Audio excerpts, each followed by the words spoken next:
আসসালামু আলাইকুম। বিসমিল্লাহির রহমানির রহিম। সম্মানিত চাষি ভাই, আশা করি সবাই ভালো আছেন, সুস্থ আছেন।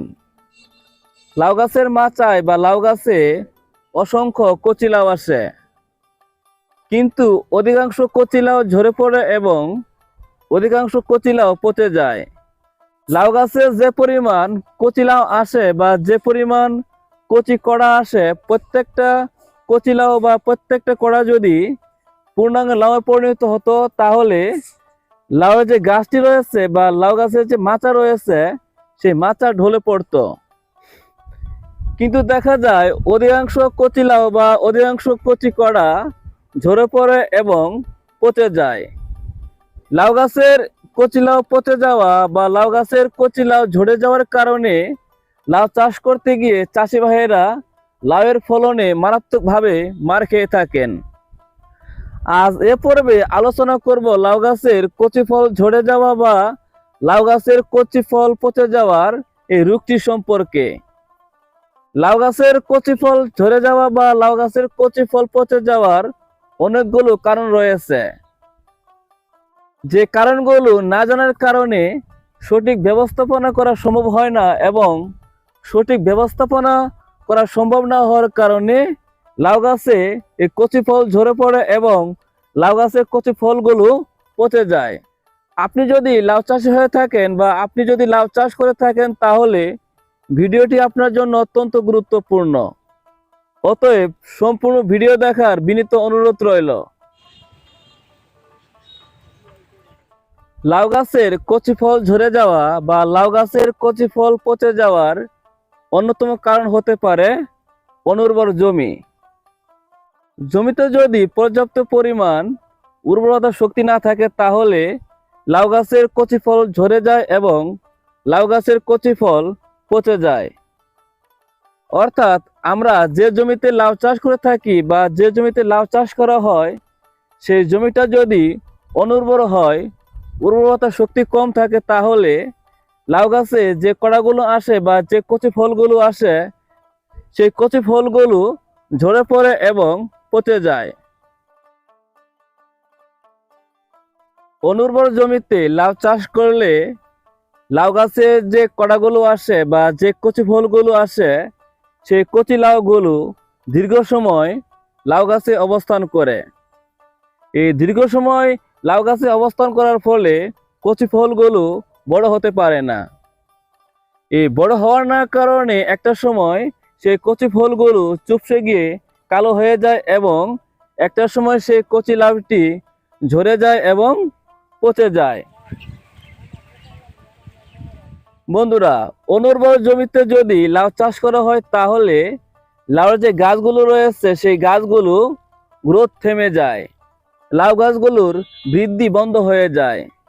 লাউ গাছের পাতার আকার ছোট হয়ে থাকে এবং লাউ গাছের ডগাগুলো চিকন হয়। দুই একটা ফল আসলে সেই গাছটি একেবারে বৃদ্ধি বন্ধ হয়ে যায়। তারপরেও যদি আরও নতুন কচি লাউ আসে বা কড়া আসে, সেগুলো বড় হতে পারে না এবং দীর্ঘ সময় সেই কচি লাউগুলো গাছে অবস্থান করার কারণে একটা সময় সেই কচি লাউগুলো চুপসে যায়।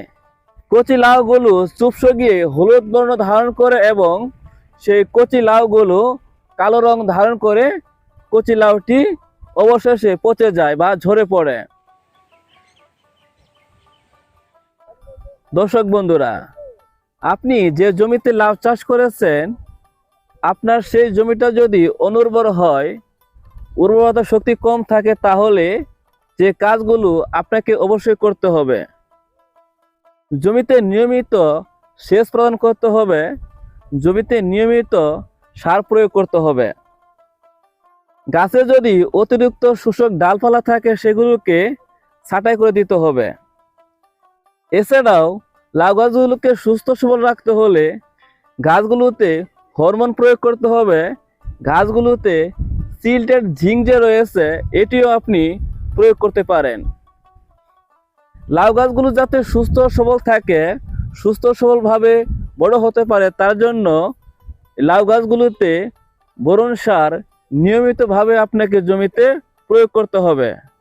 অর্থাৎ আপনার যে লাউ গাছগুলো রয়েছে সেই গাছগুলো যেন গ্রোথ বৃদ্ধি থাকে, লাউ গাছগুলো যেন সুস্থ সবল থাকে, তার জন্য জমিতে নিয়মিত সার প্রয়োগ করতে হবে এবং নিয়মিতভাবে সেচ প্রদান করতে হবে।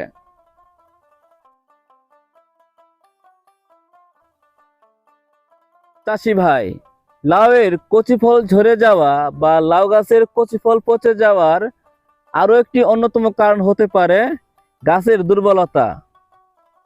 গাছগুলো যদি শক্ত, মজবুত, সুস্থ সবল না থাকে, সেক্ষেত্রেও কিন্তু এই কচি কড়াগুলো বা কচি লাউগুলো পচে যেতে পারে এবং কচি লাউগুলো ঝরে যেতে পারে।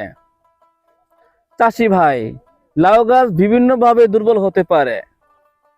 যদি পরিকল্পিতভাবে পর্যাপ্ত সার প্রয়োগ না করে মাদা তৈরি করা হয় এবং সেই মাদায় যদি চারা রোপণ করা হয়, তাহলে লাউ গাছ শুরু থেকে দুর্বল হতে পারে।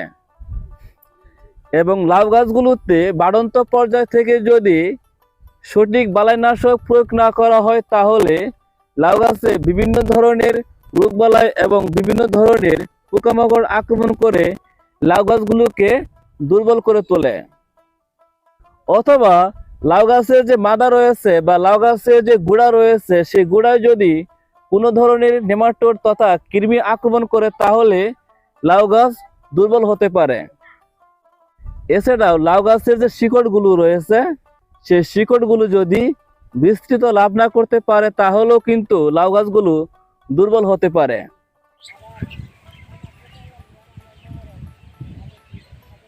লাউ গাছগুলোকে দুর্বল থেকে সবল করতে হলে আপনাকে যে কাজগুলো অবশ্যই করতে হবে। লাউ গাছের যখন মাদা তৈরি করবেন, এই মাদা তৈরি করার সময় মাদাতে পর্যাপ্ত পরিমাণ পরিকল্পিতভাবে সার প্রয়োগ করতে হবে। পর্যাপ্ত পরিমাণ সার প্রয়োগ করে যদি আপনি মাদা তৈরি করতে পারেন এবং সেই মাদাতে যদি এই গাছটি রোপণ করতে পারেন, তাহলে লাউ গাছটি সুস্থ সবল হবে এবং সেই লাউ গাছটি শক্ত মজবুত হবে। লাউ গাছগুলো যখন বাড়ন্ত পর্যায়ে থাকবে, অর্থাৎ লাউ গাছগুলো যখন শাখা প্রশাখা পর্যায়ে থাকবে, তখন আপনাকে নিয়মিত বালাইনাশক প্রয়োগ করতে হবে, যাতে করে লাউ গাছে কোনো ধরনের রোগবালাই কিংবা পোকামাকড় আক্রমণ করে গাছগুলোকে দুর্বল না করতে পারে। লাউ গাছের শিকড়ে যদি কোনো ধরনের নেমাটোড বা কৃমি আক্রমণ করে, তাহলে এই কৃমি বা নেমাটোড দূর করার জন্য দানাদার যে কীটনাশকগুলো রয়েছে, এগুলো প্রয়োগ করতে হবে। দানাদার কীটনাশকগুলোর মধ্য থেকে আপনারা কার্বোফুরান গ্রুপের যে কীটনাশকগুলো রয়েছে, এ জাতীয় কীটনাশক আপনার মাদাতে প্রয়োগ করতে হবে। আর কার্বোফুরান গ্রুপের কীটনাশকগুলোর মধ্যে ব্রিফার, কার্বোটাফ অথবা ফোরাডান, এর যে কোনো একটি কীটনাশক এই মাদাতে হালকা কুপিয়ে যদি সেখানে প্রয়োগ করা যায়, তাহলে নেমাটোড বা যে কৃমির কারণে গাছের শিকড় ক্ষতিগ্রস্ত হয়, তা অনেকটাই দূর করা সম্ভব হয়। এছাড়াও শিকড় যাতে বৃদ্ধি পায়, শিকড় যাতে বিস্তৃত লাভ করতে পারে, শিকড়কে বিস্তৃত করার জন্য রোড হরমোন, এই রোড হরমোন গাছের গোড়াতে প্রয়োগ করলে শিকড় বৃদ্ধি পায়। এই রুট হরমোনগুলোর মধ্যে আপনারা ন্যাশনাল এগ্রো কোম্পানির রুটন, এই রুটন যদি গাছের গোড়ায় নিয়মিত প্রয়োগ করা যায়, তাহলে শিকড় বৃদ্ধি পায় এবং শিকড়ের বিস্তৃত লাভ করে।